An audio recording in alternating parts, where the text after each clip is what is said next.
ایک شخص نے مزیدار کھانا کھانے کے بعد اس نے بل منگوایا۔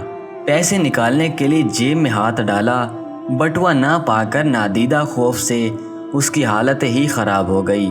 ایک عجیب انداز میں اوپر نیچے جیبوں کو ٹٹولا، مگر بٹوا کہاں سے ملتا؟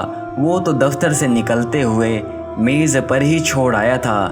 سر جھکائے آنے والی ممکنہ پریشانیوں اور ان کے حال پر غور کرتا رہا۔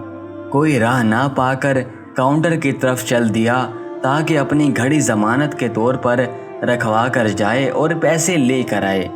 بل میز پر رکھتے ہوئے کیشیئر کو ابھی کچھ کہنا ہی تھا کہ وہ خود ہی بول پڑا، جائیں جی، آپ کا بل ادا ہو چکا ہے۔ حیرت کے مارے اس نے پوچھا، کیا؟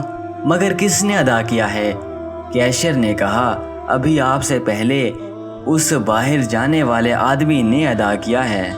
اس نے کہا، تو میں اسے کیسے واپس لوٹاؤں گا یہ پیسے؟ میں تو اسے جانتا ہی نہیں۔ کیشیئر نے کہا، کسی کو ایسی صورتحال میں پھنسا مجبور دیکھنا تو آپ بھی آگے بڑھ کر ادا کر دینا۔ نیکی اسی طرح تو آگے چلا کرتی ہے۔